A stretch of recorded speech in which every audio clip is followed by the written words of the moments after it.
Bismillahirrahmanirrahim. Good morning and assalamu alaikum class 7th. Hope you all are doing good. So as you all know, we are doing chapter number 1, Shipwrecked of Robinson Crusoe.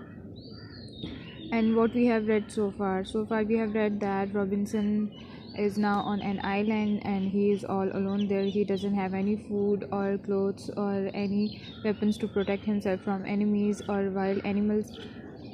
Now he has come back to his ship to take some luggage, to take some food and clothes and weapons to back to the shore so that he can protect himself. He has made a raft so that he can take all that luggage, whatever he wants to take to the shore. So he wants to get to the shore all of the stuff whatever he has collected from the ship. So let's see what happens next. We are reading the last part of unit 1, that is In Trouble Again. For about a mile my raft went very well, only it seems as though it would reach the shore further away from where I had landed. From this I knew that there was a current. I guess that this would take the raft to some stream or river where it would be easier to land my cargo. So Robinson is saying that for about a mile, एक मील तक उसकी raft बिल्कुल smoothly गई पानी में और ऐसा लग रहा था कि शोर पे आगे भी वो पहुंच जाएगी वहाँ पर जहाँ पे उसने लैंड किया था.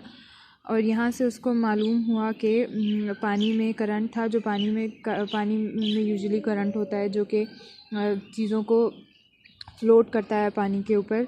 तो उसको लगा कि जो ये करंट है वो उसकी राफ्ट को किसी स्ट्रीम या रिवर पर ले जाएगा जहाँ पे उसके कार्गो को लैंड करना इजी होगा.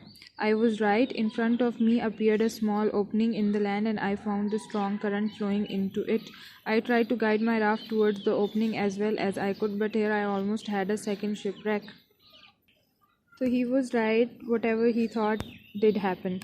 तो उसके सामने एक छोटा सा लैंड वाला पार्ट अपीयर हुआ और उसको लगा और उसको महसूस हुआ कि एक स्ट्रॉन्ग करंट जो था वो इसमें जो आगे उसके जो पानी मौजूद था वहाँ पर बह रहा था.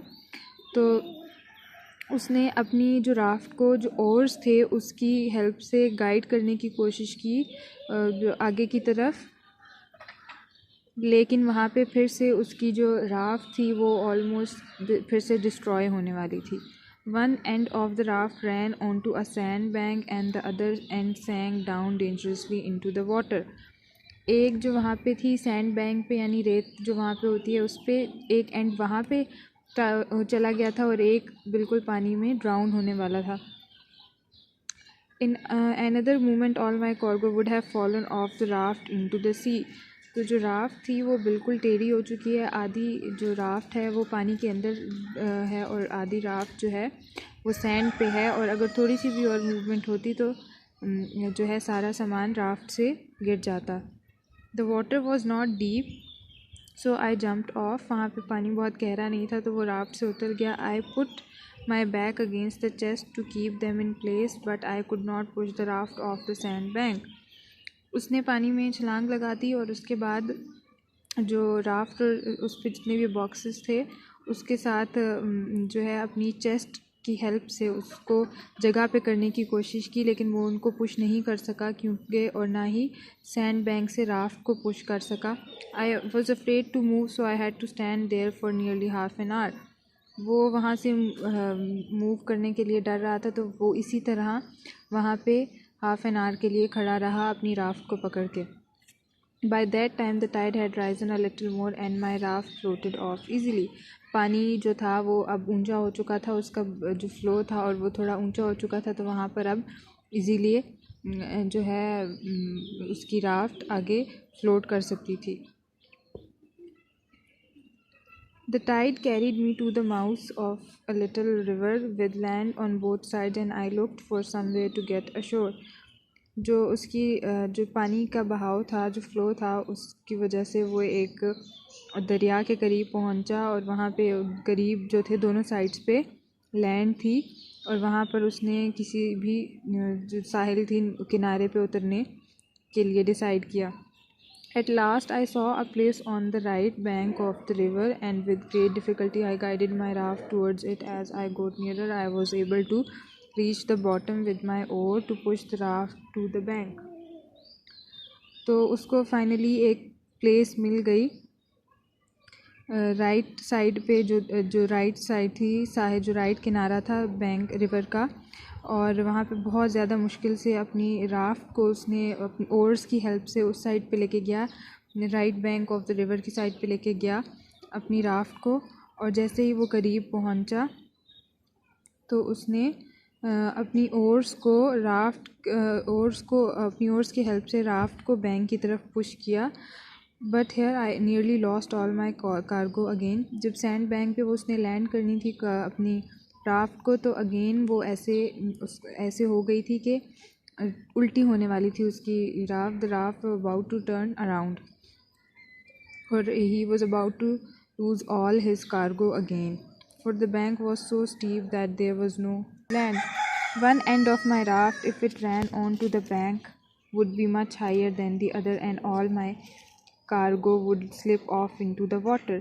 जो लैंड थी, जहाँ पे उसने लैंड करना था, जहाँ पे जिस प्लेस पे, जो शोर पे, तो वो बहुत स्टीप यानी स्लोपी था, ऊंची थी वो जगह।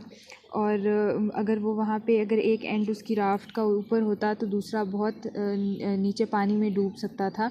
वो टेढ़ी हो जाती राफ्ट उसकी, और उसका कार्गो जो उसका सामान था उससे गिर सकता था।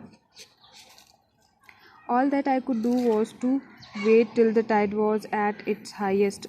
उसने सिर्फ जो उसके पास लास्ट जो होप थी वो ये थी कि वो वेट करे उसी तरह उसके लैंड के करीब, और या राफ्ट को पानी पे ही रखे, अभी उसको लैंड ना करे, क्योंकि पानी का टाइड, जो पानी का उसकी हाइट थी वो कम थी, और वो इस बात का वेट कर रहा था कि टाइड जैसे ही राइज़ होगी, ऊंची होगी, पानी ऊंचा होगा, तो खुद ब खुद ही राफ्ट जो है वो लैंड पे, जो ज़मीन का एक टुकड़ा था वहाँ पे, उस पर खुद ब खुद ही लैंड कर देगी। I held the raft with my oar like an anchor near a flat piece of ground, which I expected the water would soon flow over.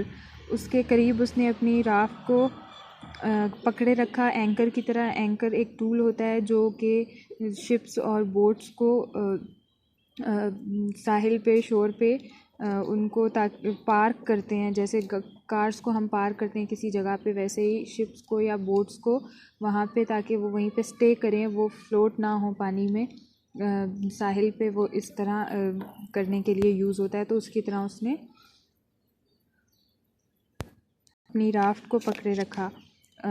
At last it did, and I pushed my raft on and fastened it there, sticking my two broken oars into the ground, one on each side. There I stayed until the tide went out again, leaving my raft and my cargo safe on. उसने दोनों जो ores थे उसके पास, उसको raft के नीचे, he put both the oars under the raft, और वहाँ पे नीचे जो ज़मीन का जो ज़मीन थी नीचे, वहाँ पे ज़्यादा पानी नहीं था, तो उसने उसके राफ्ट के नीचे उसको ज़मीन में लगा के राफ्ट को के ऊपर उसको एज ए स्टैंड उसने प्लेस किया, जब तक पानी का बहाव ज़्यादा नहीं हो जाता, पानी ऊंचा नहीं हो जाता, और तब तक उसने वहाँ पर वेट किया ताकि उसका कार्गो सेफ़ रहे और वो उसका जो सामान है वो पानी में ना बह जाए। So that's all today we are done with our unit 1. I will send the pictures of question answers and word meanings, and we'll start unit 2 tomorrow.